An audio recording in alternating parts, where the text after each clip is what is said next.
Anjalalatan tidhe bodde na beki faya tora kadde. Anjalalatan tidhe bodde na beki faya tora kadde.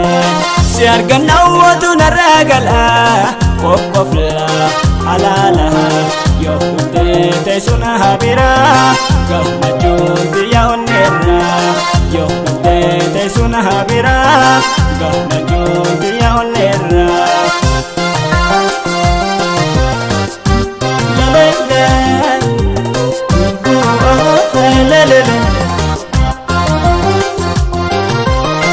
Anta kaya dambo kanne jalalan sirra qabame rafu sirri banarganne odun dagaye bilbila dhufa jiraachuu kee karaa faayatoo ijaan si garraa. Anta kaya dambo kanne jalalan sirra qabame rafu sirri banarganne odun dagaye bilbila dhufa jiraachuu kee karaa faayatoo ijaan si garraa. Hubame ada keetini fagaatee meena rakkini takkiti sora jaalala jiru toonaan sittiin sobroo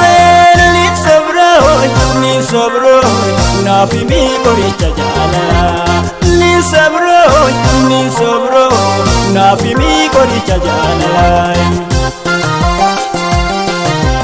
Lay la la la la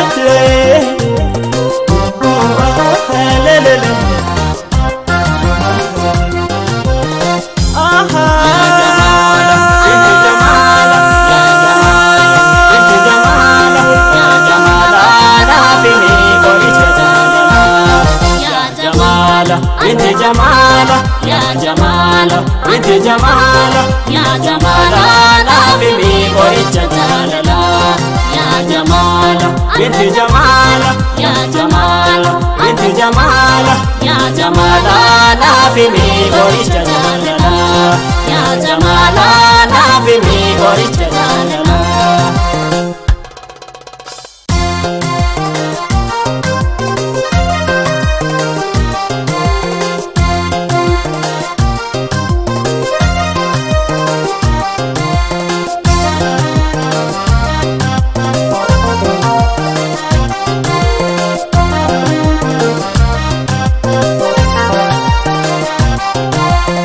Anjalalatan tidhe bodde na beki faya tora kadde. Anjalalatan tidhe bodde na beki faya tora kadde. Si arganna watu naragala kokofla alala yo kunte te suna habira gamajun biya onera yo kunte te suna habira gamajun biya onera.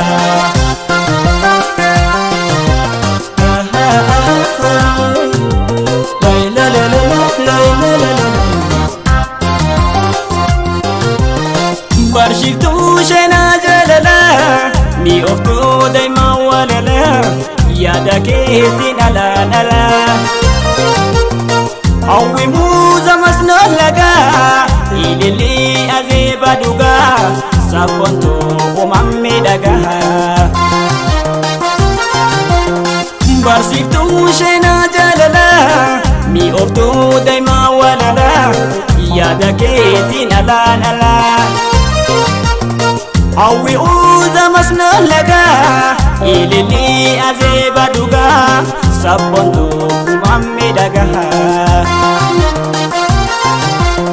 Hubame ada keetini fagaatee meena rakkini takkiti sora jaalala jiru toonaan sittiin sobroo ni sobroo naafi mi qoricha jaalala ni sobroo